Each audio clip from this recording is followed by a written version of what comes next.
Buenas noches para todos. Hoy estamos el lunes 18 de octubre con nuestra clase de mano normal, prosiguiendo con lo que estábamos dando la semana pasada, que es de muñeca. Entonces, vamos a continuar al extremo más distal del miembro superior, en continuación a la región de la muñeca. Entonces, en manos, vamos a tener tener en cuenta también que los reparos óseos. Vamos a tener en cuenta los reparos óseos y entonces vamos a hacer un pequeñísimo repaso nomás de los huesos de la muñeca, o sea, huesos del carpo, que nosotros famoso le conocemos como huesos del carpo. Antes, cuando no hacíamos ecografía musculoesquelética, veíamos una tumoración, poníamos a nivel de los huesos del carpo. No, ahora ya no, ahora le vamos a poner a nivel del semilunar, en dirección al trapecio, en dirección al escafoide. Vamos a hablar con propiedad, o sea que ya tenemos que conocer la anatomía. No podemos estar haciendo una ecografía de una región y no sabemos los huesos que participan ahí. No sabemos cuáles son nuestras referencias óseas. Entonces, repasando, son una línea, son dos líneas de huesos, son a nivel de los huesos del carpo, una proximal y otra distal. En la proximal vamos a tener en dirección lo que es nuestro pulgar. Ese tiene que ser nuestra guía justamente para ubicarnos. Entonces, tenemos que darle un sentido a nuestra exploración. Entonces, si nos queda bien, nos acostumbramos por el pulgar, entonces sabemos que el primer hueso en dirección al pulgar es el escafoides. Y ahí ya me acuerdo. ¿Cómo está formado mi túnel carpiano? Entonces, una de las cuerdas, uno de los extremos es el escafoide. Entonces ya me voy directamente hacia el otro lado, hacia el lado del meñique, en la cara palmar, y digo, este huesito que está en la puntita, ese es mi pisiforme.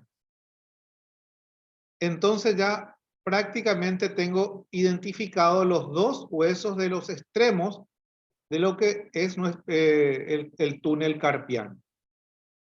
Y entonces trazo una línea imaginaria ahí, mientras que estoy haciendo la ecografía, entre el escafoide y el pisiforme. Entonces yo ya tengo el borde, el límite entre lo que es la medición del nervio mediano pretúnel, que sería por fuera de esa línea, y en el túnel ya por distal a esa línea que yo tracé.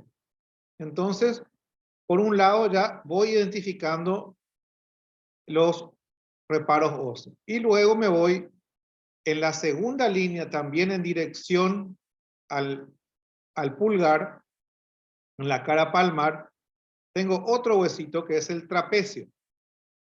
Y el trapecio sería el otro extremo, teniendo en cuenta el pulgar, de lo que es el túnel carpiano. Y trazo nuevamente una línea que va hacia la parte del meñique, hacia la segunda línea de nuestros huesos del carpo, y vamos a identificar al ganchoso. Entonces ya tengo de 8 huesos, ya identifiqué 4. 4 identifiqué. Escafoide, pisiforme, el borde proximal del túnel carpiano. Trapecio ganchoso, entonces sería el borde distal del túnel carpiano. Ya tenemos 4. Y bueno, después tengo otro hueso que va a sobresalir bastante y también va a ser de nuestra referencia ósea cuando uso el corte longitudinal. Entonces, al poner el corte longitudinal, se hace presente 3 huesitos. El radio, el semilunar y el grande. No sé si se acuerdan de esa montañita que yo le estaba diciendo siempre. El radio, semilunar y grande. Y por encima de esas referencias óseas, vamos a encontrar el flexor, los flexores superficiales, los flexores profundos, y por encima de los flexores, el nervio mediano. Entonces, sin darnos cuenta, ya identificamos seis referencias óseas en la muñeca que nos va prácticamente ubicar perfectamente en lo que es el túnel carpiano. Luego hay otros huesos como el piramidal, que esto va a entrar más en relación con el fibrocartílago, el piramidal. Y luego hay un trapezoide. El trapezoide, vamos a ver un hueso que está muy pegado al trapecio, que es el trapezoide, y que no usamos tanto como para reparos óseos. O sea que en ese sentido es el único hueso que no lo usamos tanto. De repente se puede usar para identificar el segundo metacarpiano, pero normalmente nosotros nos ubicamos en el dedo índice y nos vamos hacia distal, hacia proximal, y vamos a encontrar el trapezoide. O sea, para fines prácticos no nos sirve tanto el trapezoide, pero el resto sí. El escafoide 1, pisiforme 2, trapecio 3, ganchoso 4, semilunar 5, el grande 6 y el piramidal 7. O sea que de 8 huesos del carpo, 7 me sirven para referencias y para poder identificar justamente nuestras estructuras en la muñeca. Bueno, pero ¿qué pasa? Nosotros ahora vamos a hablar de mano. O sea que tenemos que saber que se considera mano por fuera de los huesos del carpo. O sea que sería a partir de los metacarpianos. Y tenemos ahí 5 metacarpianos, uno para cada dedo. Por un lado. Después de los metacarpianos tenemos las falanges. Que hay falanges proximales, falanges medias y falanges distales. Las proximales, todos tienen proximales, todos los dedos. Falanges medias tienen a partir del segundo al quinto. Y falange distal tienen todos. O sea, ¿qué quiere decir? Que en el dedo pulgar solamente tengo 2 falanges. O sea que tengo una articulación metacarpiana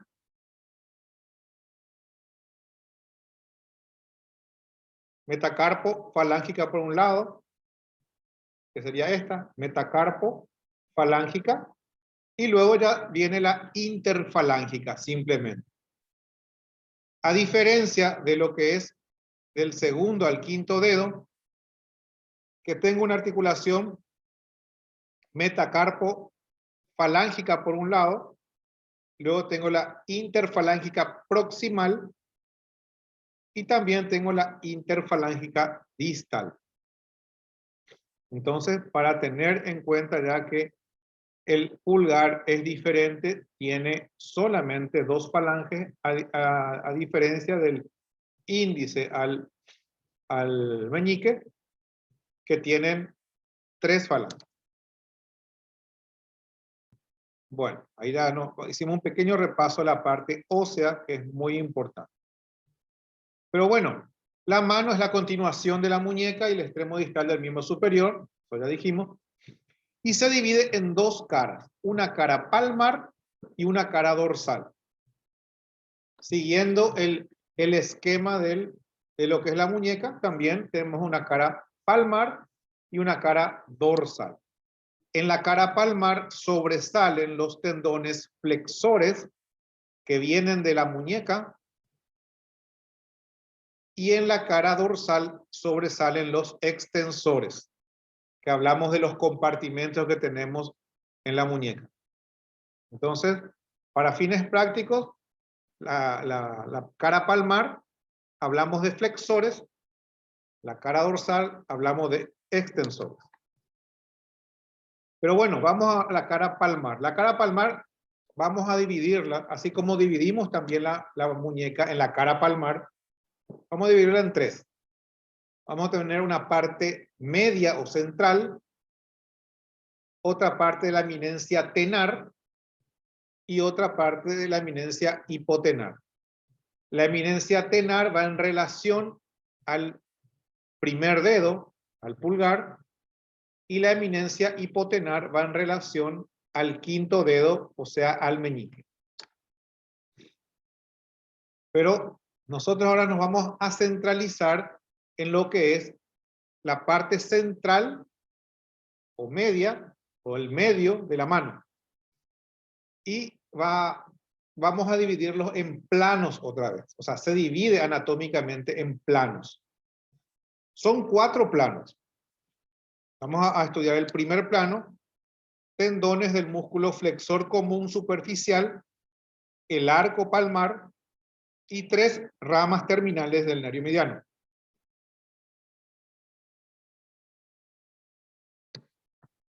Entonces vemos acá el primer plano, tendones del músculo flexor común superficial, el arco palmar y los 3 nervios terminales del nervio mediano. Y aquí tenemos el nervio mediano, ya sale de la muñeca, nuestra referencia ya va a ser el trapecio hacia el pulgar, y hacia el meñique va a ser el ganchoso. Y cuando sobrepasa esa línea, ya se considera el nervio mediano post-túnel. Entonces, ahí hacemos la medición. Y a veces vamos a encontrar que podemos medirla, o sea, medir el nervio en su diámetro y en su espesor, pero a veces ya vamos a ver que está dividido en 3 ramas. Entonces, se hace constar también el informe posterior o al borde distal del túnel carpiano, se constata ramas terminales del nervio mediano. Porque a veces la bifurcación se hace muy arriba, ya prácticamente en el túnel. Y a veces se hace unos milímetros por fuera, o sea, generalmente se hace unos milímetros por fuera del borde distal del túnel carpiano. Bueno, entonces eso por un lado. Se ve perfectamente las ramas terminales, el nervio mediano post-túnel. Y luego vamos a ver los tendones flexores comunes superficiales que se van dividiendo y cada uno se va posicionando en el dedo correspondiente. Entonces, ese es nuestro primer plano de la parte medial. Y se ve perfectamente esas dos estructuras y también el arco palmar, que sería como un retináculo también que está por debajo del nervio. A veces piden los traumatólogos cómo está el arco palmar. Entonces se hace una medición de eso y normalmente no debe sobrepasar 1 milímetro. Entonces ya se puede hablar de un engrosamiento del arco palmar. Eso es un punto también que les voy a hacer recordar en la práctica cómo se ve el arco palmar.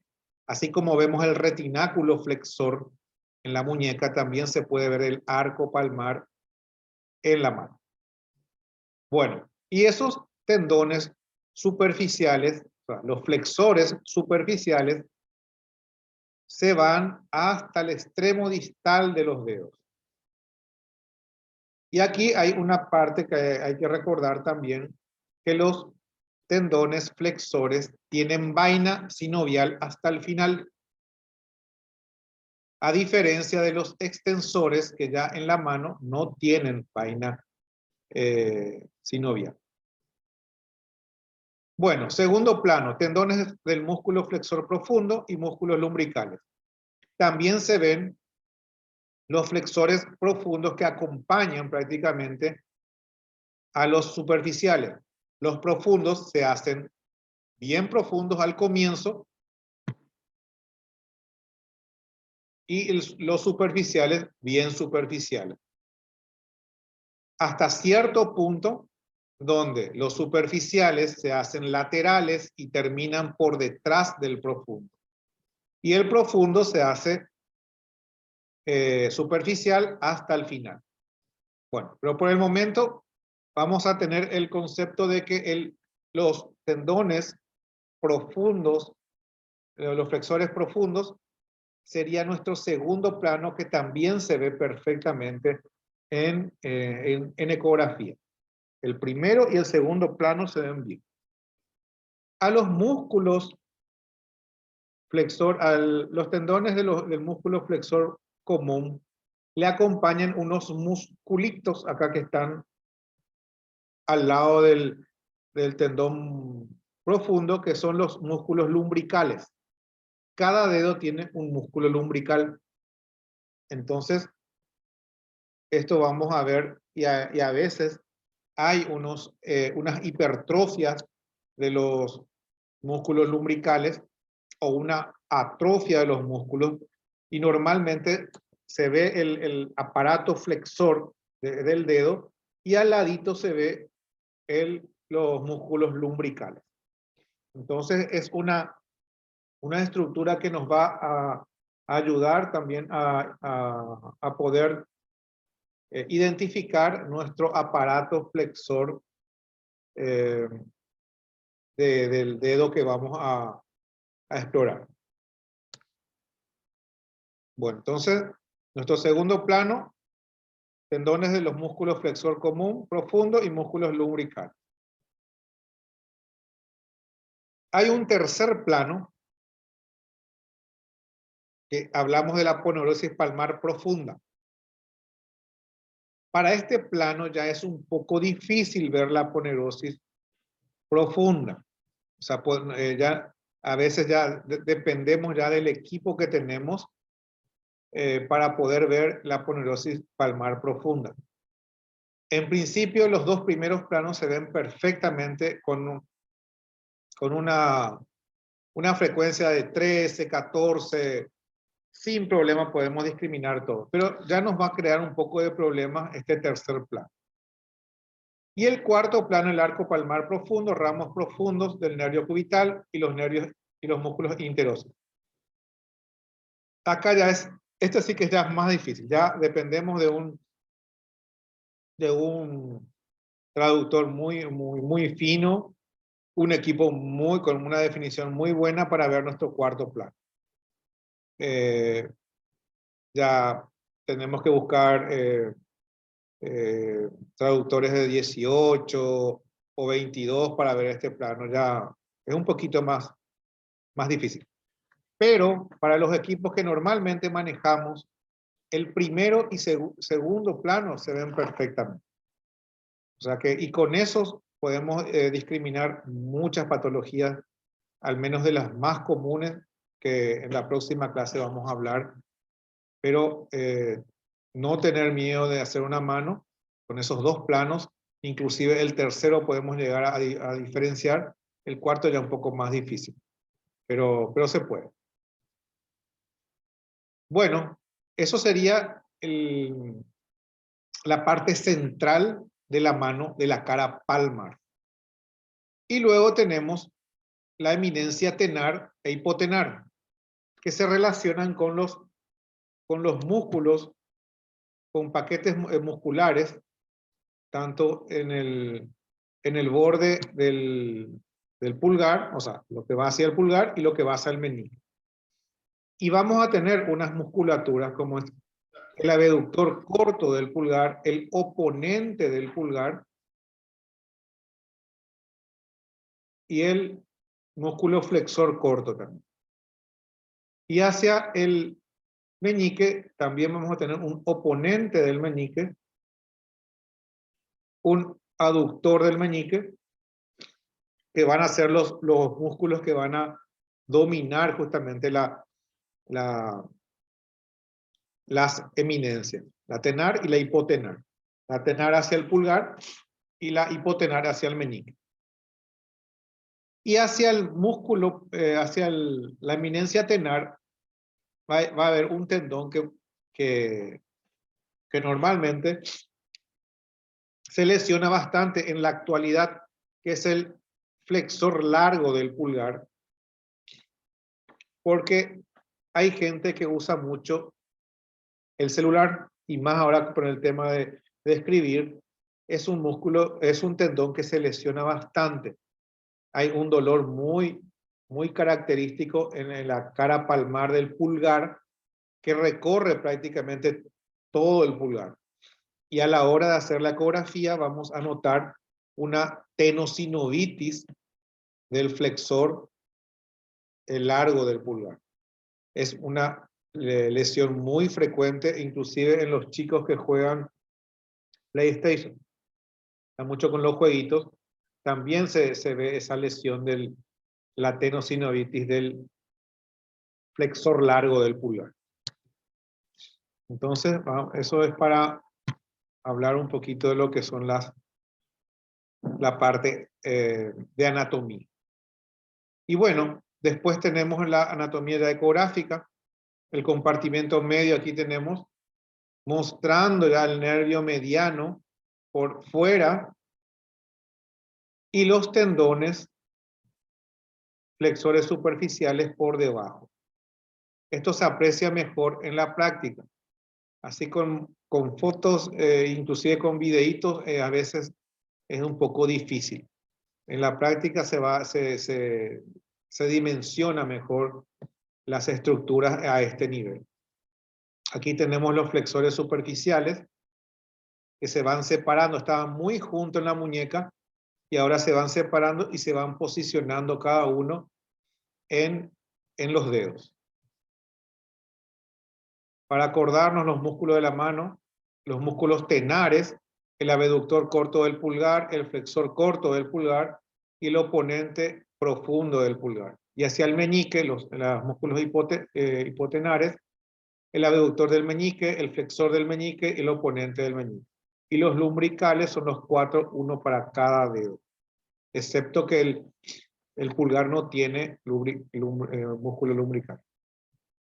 La eminencia tenar, vamos a encontrar en un corte transversal la presencia de un tendón bastante bien llamativo, que es el flexor largo del pulgar, rodeado justamente de los músculos que estábamos nombrando. El oponente, el flexor corto, el abductor. Entonces, y este tendón tiene vaina, y en el caso de la tenosinovitis se ve perfectamente la distensión de la vaina tendinosa por encima de 2 milímetros y el dolor característico de la cara palmar del pulgar. En la eminencia hipotenar también tenemos la presencia de un tendón flexor, pero es prácticamente más pequeño que el flexor del pulgar, y también se ve la tenosinovitis a ese nivel, pero en menor medida. Más el pulgar en la actualidad es el que tiene más presencia en los jóvenes o la gente que teclea mucho, y más el celular, que teclea mucho el celular. Bueno, eso sería la mano, sin tener en cuenta la anatomía del dedo. Solamente estamos hablando de lo que es la mano propiamente dicha, lo que sería la palma de la mano, lo que nosotros conocemos como una palma de la mano. Entonces ahí tenemos una parte central, una parte tenar y una parte hipotenar. Pero a partir de ahí, ya empezamos a tener aparato flexor hacia la palma y un aparato extensor hacia la parte dorsal. Ya no hablamos de tendón flexor. A la hora que hacemos un informe, tenemos que hablar con propiedad, no podemos hablar. El tendón flexor del dedo está con su vaina ocupada. No. El aparato flexor del segundo dedo presenta una vaina tendinosa ocupada por encima de 2 milímetros de espesor de un líquido anecoico homogéneo, sin tabique, una señal Doppler negativa, en toda su extensión, o también decir por encima de la articulación metacarpofalángica, por encima de la articulación interfalángica proximal, o la articulación metacarpofalángica y la interfalángica proximal. Entonces, vamos a hablar con propiedad, nos vamos a decir más de ahora en más, el tendón flexor, porque de hecho son dos profundos y dos superficiales. Eso es lo que vamos a ver ahora. Y acá tenemos el aparato flexor, donde tenemos lo que es azul, serían los tendones flexores superficiales. Y lo que está en rojo es los tendones flexores profundos. Entonces, para tener en cuenta, vamos a ir discriminando. El profundo es profundo desde que empieza. Va el profundo. Pero acá el profundo, que es rojo, se ve hacia arriba. Y el superficial se lo ve como si fuera que se cortó. Entonces, se divide un superficial y va por los lados hasta insertarse en la segunda, en la falange media. Media. ¿Qué haces, Pedrinchi? Del dedo correspondiente. Y termina en la falange media. Y por ese ojal que se forma, pasa el flexor profundo y termina en la falange distal. Entonces se dice que el profundo se hace superficial prácticamente como una referencia a partir de la articulación interfalángica proximal. Ya se hace más superficial. Este concepto hay que fijar. Hay que fijar esto. Que al comienzo el superficial es superficial, el profundo es profundo. Pero después se va abriendo y se lateraliza el superficial, haciendo que el profundo se haga bien superficial y el superficial termina en la falange media. Y acá hay una parte que también tenemos que saber, las zonas del dedo. El dedo tiene 3 zonas, así como muestra el esquema. Una zona 3, que nuestro límite es la articulación metacarpo-falángica. A partir de la articulación metacarpo-falángica,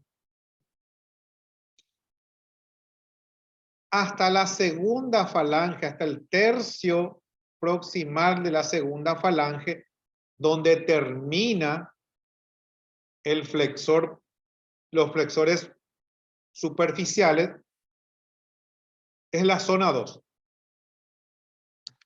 Y la zona 3, y la zona 1 es desde donde termina el flexor superficial, los flexores superficiales, hasta el final del dedo donde termina el profundo. Entonces, ahí está el esquema Y estas zonas sí tenemos que saber y perder el tiempo suficiente para aprender bien estas zonas del dedo. Zona 3, zona 2 y zona 1.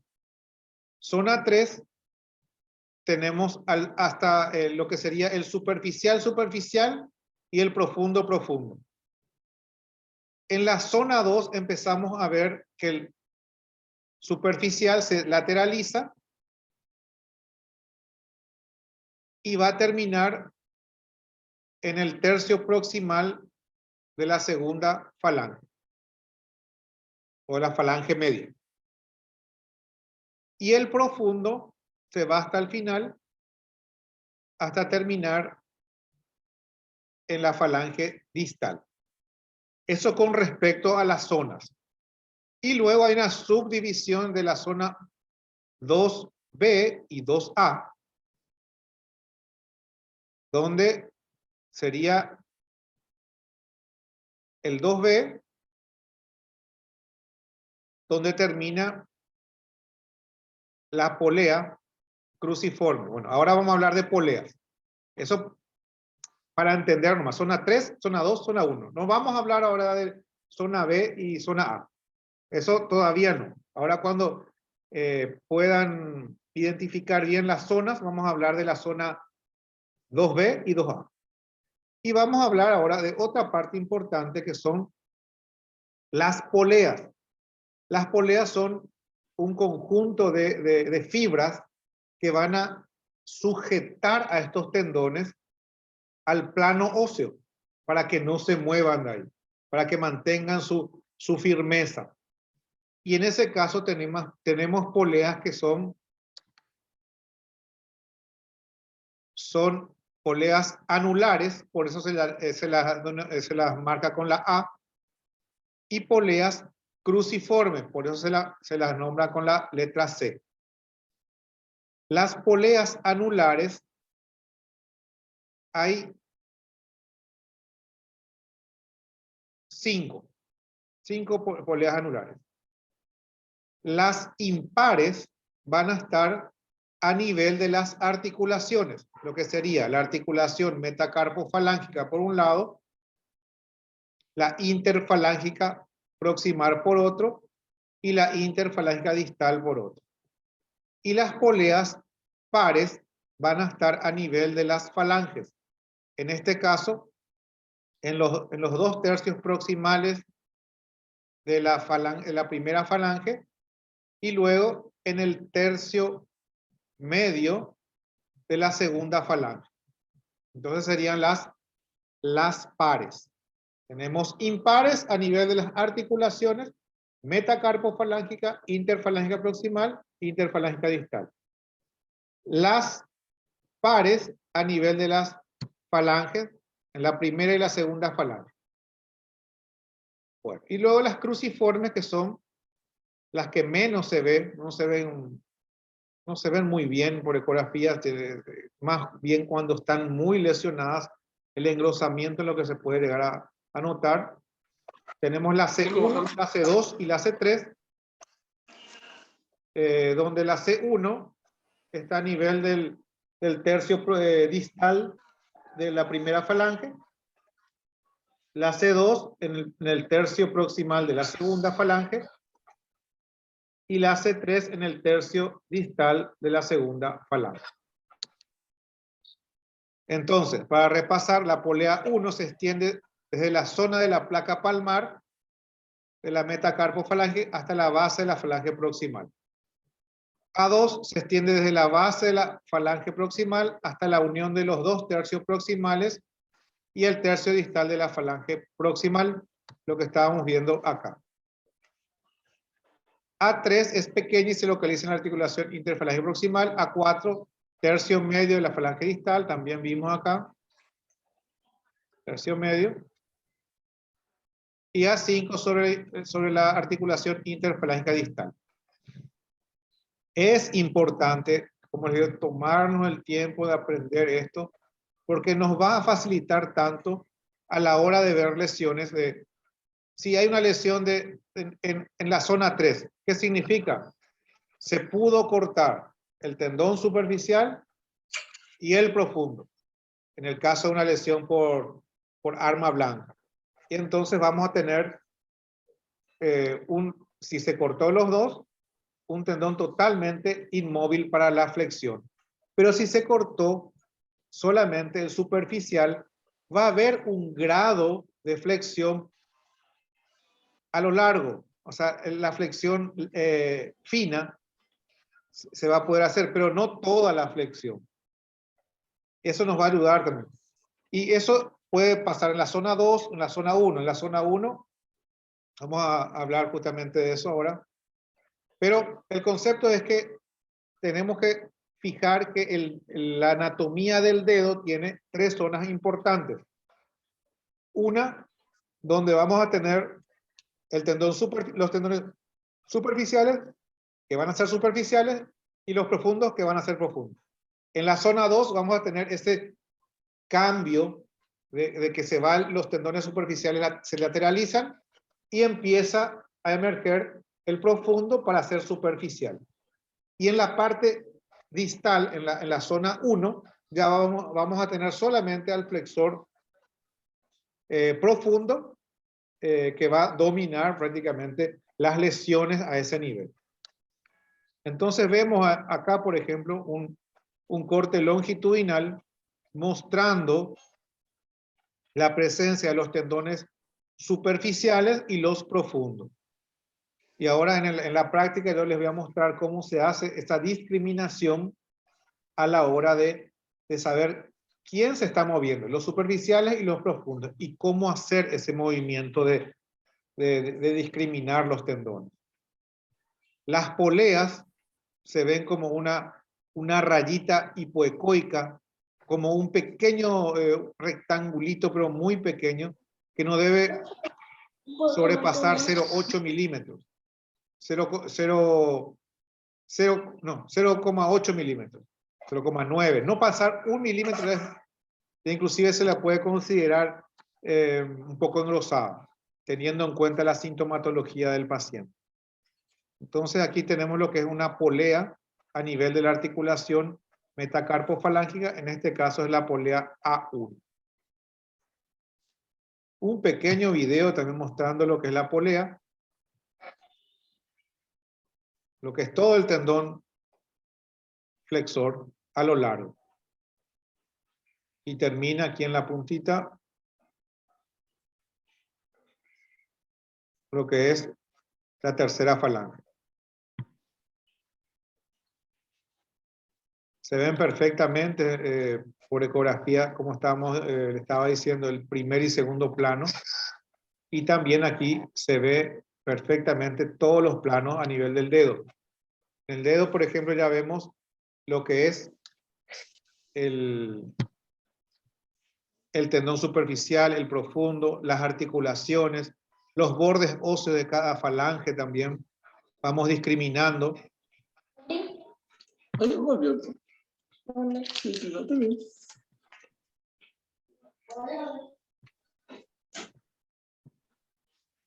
Bueno.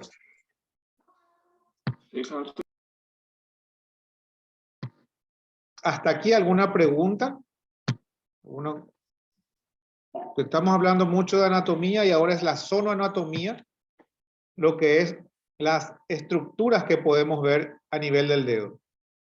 El tejido celular subcutáneo, las poleas, podemos ver los tendones superficiales y profundos, podemos ver los bordes óseos, ver las articulaciones, hasta el final. Acordarnos que los tendones flexores tienen vaina. Y patología que podemos ver, tenosinovitis, muy frecuente, dedo en resortes, frecuente. También se le llama dedo en gatillo o tenosinovitis estenosante. 3 nombres tienen. Después hay otras patologías finas en teoría, pero se las ve bastante en consultorio. Aquí tenemos lo que en el corte transversal, lo que es la zona 3. La zona 3 tenemos los 2 tendones flexores aquí abajo, el profundo, hay 2, y 2 superficiales. Y acá tenemos la vaina tendinosa también. Entonces, esto sería el corte transversal en la zona 3. 2 superficiales arriba, 2 superficiales abajo. En la zona 2, esos tendones ya lo vemos más alejados del centro. Ya se separaron entre sí y ya se están lateralizando. Entonces quiere decir, cuando vemos esta imagen, que estamos en zona 2. Cuando vemos esta imagen de separación ya de los tendones. Y zona 1, ya no vemos más los tendones superficiales, ya solamente vemos el profundo, que termina ya bien en la falange distal.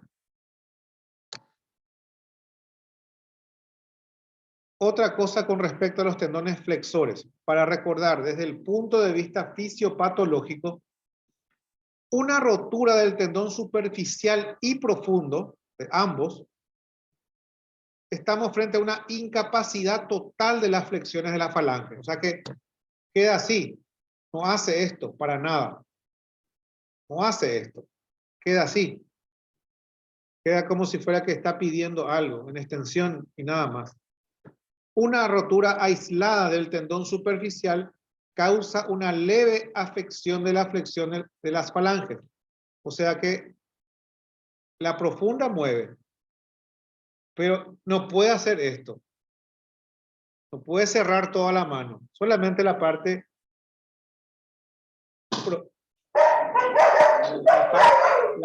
profunda es la que se mueve. Entonces, y con una rotura del tendón profundo reduce la capacidad para una flexión distal. O sea que solamente el profundo va a hacer todo esto, pero ese último no va a hacer.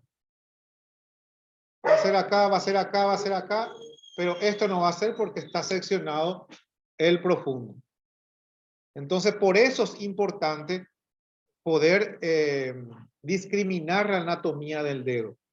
Zona 3, zona 2, zona 1. Y cuando venga en el consultorio un paciente con antecedentes de corte con cuchillo, lo que sea, les vamos a hacer nosotros la prueba. A ver, haga la flexión y hace solamente esto. Y se queda ahí. Y no hace esto. Quiere decir que el profundo está bien, pero los superficiales no. Si le decimos, a ver, cierre la mano y te cierra acá. Te cierra así nomás. Y lo último no cierra, no hace esto. Entonces quiere decir que hay una lesión del profundo. Cuando no puede hacer ese último cierre. El último cierre es lesión del profundo. Y cuando no puede hacer esto, solamente aquí es lesión del superficial. Y así tenemos que jugar un poco con, antes de hacer la ecografía, y en especial en los dedos, tenemos que hacer las pruebas. Pero para hacer esas pruebas tenemos que tener bien en mente zona 3, zona 2, zona 1. Disposición de los tendones superficiales y profundos en zona 3. Voy a recordar. Es así. En zona 2, sí, ya se van lateralizando. Y en zona 3, solamente veo el profundo. Bueno. Estos son los conceptos anatómicos de la cara palmar o de los tendones flexores. Pero tenemos también un aparato extensor, que sería la parte dorsal de la mano y de los dedos. Y es un poquito parecido el tema del aparato extensor. El aparato extensor, a nivel de la articulación metacarpofalángica, es un tendón extensor único.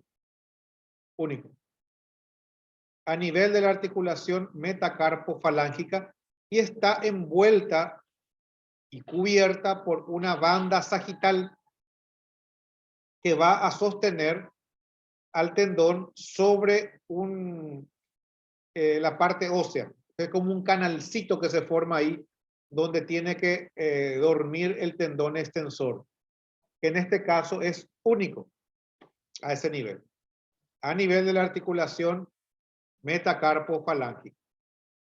Pasando ese tendón, la banda sagital, o sea, pasando la articulación metacarpofalángica, va a llegar más o menos a la parte media de la primera falange, parte media de la primera falange, y se va a empezar a desprender unos tendones que se hacen bien lateral y que a nivel de la articulación interfalángica proximal pasan de lado. O sea, si ponemos el traductor bien arriba, bien en la puntita, no vamos a ver tendón. Tenemos que lateralizar un poquito hacia ambos lados para ver el tendón extensor lateral. Y vamos a ver un tendón que va a terminar en la segunda falange, que es el extensor central. O sea, a partir del tercio medio de la primera falange se van a dividir en 3 tendones, de los cuales 2 van a ser laterales y 1 va a terminar en la segunda falange, que es el central. A partir de la segunda falange, si nosotros ponemos el traductor en la línea bien media, no vamos a tener, no vamos a ver tendón. Tenemos que lateralizar mínimamente hacia el borde radial o hacia el borde cubital para ver los extensores laterales que terminan y se insertan juntos en la falange distal. ¿Y por qué también es importante tener en cuenta ese esquema del aparato extensor? Porque puede haber una sección a nivel de la articulación metacarpofalángica donde prácticamente no va a haber ni un grado de extensión del dedo, porque a este nivel el tendón es único. Si tenemos un corte a nivel de la primera falange, todavía podemos tener en cierta parte una extensión totalmente anulada. Pero a partir del tercio distal de la primera falange, y si hay una sección hacia el borde cubital o hacia el borde radial, va a haber un cierto grado de extensión porque el tendón central todavía va a estar, o en el caso de que el tendón central y un lateral se lesione, todavía va a haber una pequeña extensión del lateral que queda. Y de igual forma, si hay un corte a nivel de la segunda falange, la extensión distal puede estar limitada. O sea, la última extensión no hace, pero a veces puede hacer en forma parcial cuando uno de los tendones se lesiona. Entonces, este esquema se puede copiar o puede pegar en el consultorio, hacer un cuadrito y tenerlo porque es muy práctico y nos recuerda constantemente cómo está formado el aparato extensor y el aparato flexor. Y teniendo en cuenta las lesiones que puede haber, pueden ser lesiones a nivel de la articulación metacarpofalángica, lesiones a nivel de la inserción distal del tendón central, lesiones a nivel de la inserción distal de los tendones laterales y combinaciones de ellos. Entonces, teniendo la anatomía bien fresca, vamos a poder dar pero tremendos informes y prácticamente mejor que una tomografía o resonancia porque nosotros lo hacemos en forma dinámica. Podemos ver el movimiento, constatar el movimiento o no constatar el movimiento cuando hacemos la semiología de la mano. Bueno. ¿Los tendones extensorios discurren por la cara dorsal de los huesos metacarpianos? Sí, discurren. Son estructuras finas que en su trayecto por la mano no tienen vaina sinovial. Otra característica, no tienen vaina sinovial. Tienen tres ramas principales. Un tendón central que discurre por la línea media y se insertan en la base de la falange distal. ¿Qué sería la base? Esta puntita de la falange media. Entonces, al sobrepasar nosotros la articulación interfalángica proximal, esa puntita de hueso que vemos, ahí ya se inserta el tendón central de los extensores. Y dos tendones laterales que pasan a cada lado del componente central y se inserta en la parte dorsal, en la base de la falange distal. Entonces, parecido también al bordecito de la falange distal se inserta. Entonces, son dos situaciones que vamos a tener.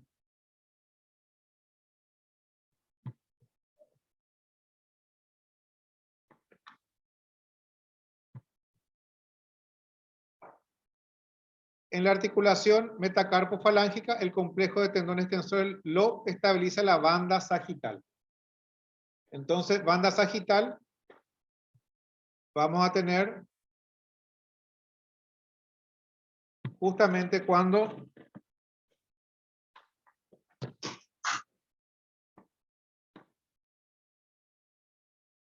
a la hora de, no sé si conocen, bueno, ahora vamos a hablar también a la próxima clase del nudillo del boxeador. Creo que uno de los compañeros tiene esa patología, pero parece que no está ahora Rubén. ¿No está por ahí? Parece que no.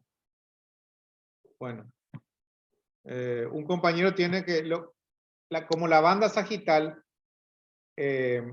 sujeta al tendón extensor para que no salga del lugar, una rotura de eso es lo que se llama como el nudillo del boxeador, cuando hay una luxación del extensor, del aparato extensor a nivel de la articulación metacarpofalángica. Pero bueno, eso vamos a hablar en las patologías también. Pero yo quiero que esta clase termine y que pueda quedar el concepto que hay un aparato extensor de los dedos. No hay un tendón extensor. Tiene varios componentes ese complejo de tendón extensor. Y que quede el concepto de un tendón central y dos laterales. El tendón central termina en la falange media, en el borde, y los laterales terminan en la falange distal. Por eso a veces hay lesión del extensor, pero todavía hay extensión. A veces vemos que no, lo último no puede hacer. Es un dedo caído, por ejemplo. Hay una patología que se llama dedo caído o dedo en martillo. Entonces, pero a veces esa lesión es solamente de uno de los tendones laterales y puede otra vez hacer una cierta extensión. Y ahí tenemos que discriminar cuál de los laterales se lesionó.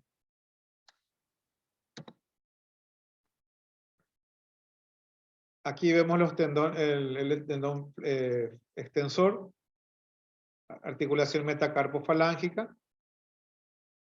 Todavía es único a este nivel. A veces lo vemos bien redondeadito a nivel de la articulación metacarpofalángica. Este es el metatarso. Esto se aprecia mucho mejor en la práctica, por eso, como les dije, yo quiero que se quede el concepto y luego vamos a tener muchos pacientes para poder ver de todos los colores las patologías posibles en las manos. Otra imagen mostrando lo finito que son estas estructuras, pero se las puede detectar perfectamente. Bueno, hasta aquí es la clase de la normalidad. Quiero saber si hay alguna pregunta, algún cuestionamiento, algún aporte, si alguien ya hizo manos, ya pudo discriminar las estructuras.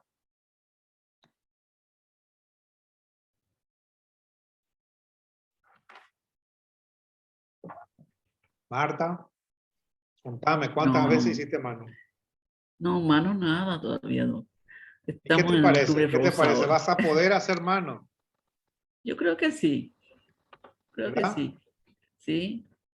No es, no La es idea, imposible. la idea es seguir las guías y el secreto de esto es nuestros rebordes óseos. Ujú. Nosotros venimos ya de la muñeca ya conociendo los reparos y se continúa en la mano. Entonces vamos a poder diferenciar las estructuras porque implica mucho saber la parte ósea porque los tendones en los dedos terminan en la falange media, en la falange distal. Entonces tenemos que tener ese conocimiento. Lo que quiero que quede de esta clase, en la cara palmar que tiene 3 caras, o sea, 3 partes. Una parte central, la parte tenar y la parte hipotenar. Y que podemos ver en eso el primero y segundo plano, pero perfectamente. Los tendones superficiales y profundos y el nervio mediano lo podemos ver. Y los tendones en la parte tenar, que quede el concepto este de la tenosinovitis del que se chatea mucho. Capaz que más de uno de nosotros tenga ese problema de que le molesta de repente la cara palmar del pulgar. Que quede el concepto de que en la anatomía del dedo tenemos 3 zonas.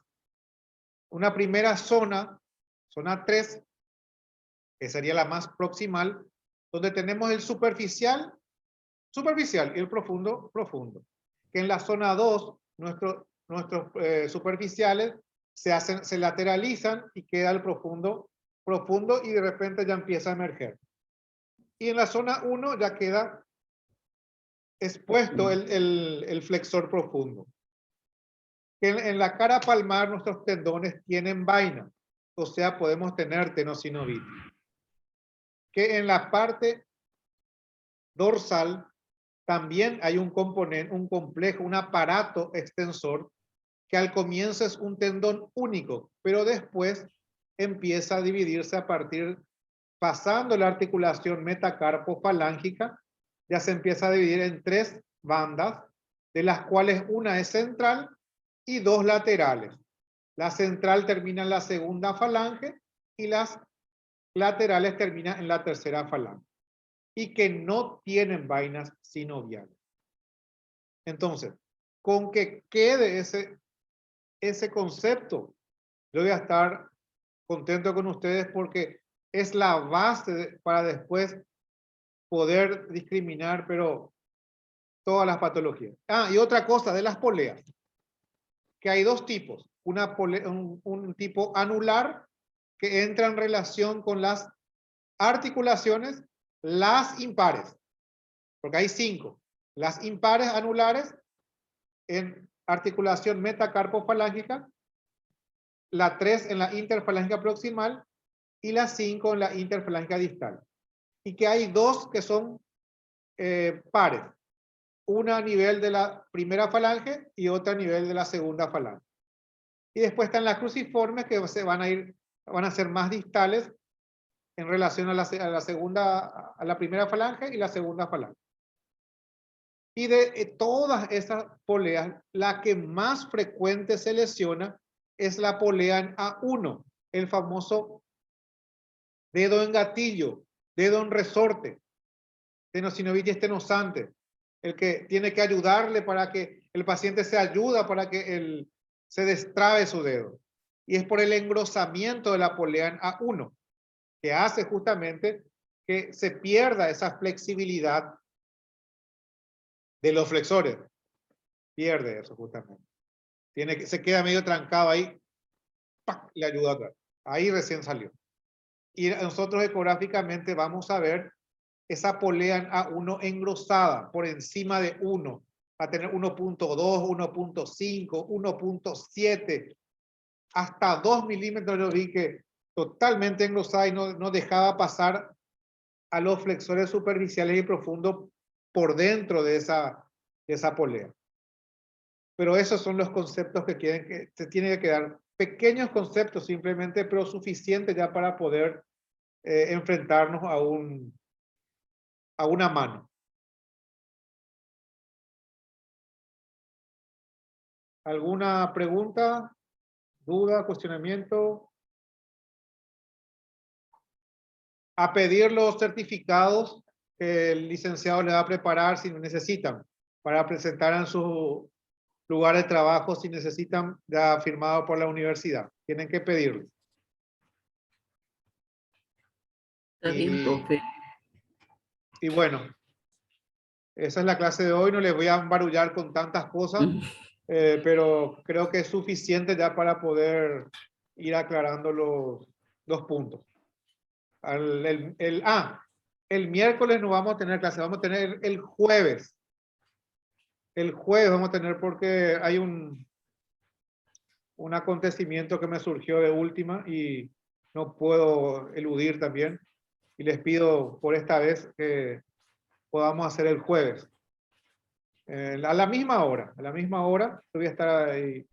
Y de hecho la clase va a estar grabada por cualquier eventualidad, pero en principio el jueves a las 20 horas. Está bien. Gracias, profe. Buenas noches. Dale. Buenas noches para todos y que descansen. Y la clase queda grabada y se la va a alzar a la plataforma para poder repasar. Buenas noches para todos. Gracias a todos, buenas noches a todos. Chao, chao.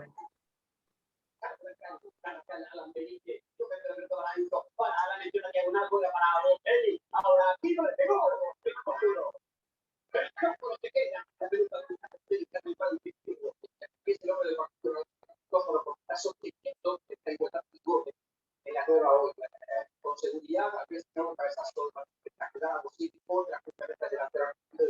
y aquí otra vez rápido, luego una protección del grito de remate el paquete de Aquito. Alex, tú has entregado para la Alex para San Paulo. ¿Sabías que Dubra no le tuvo a temporada?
Ahí.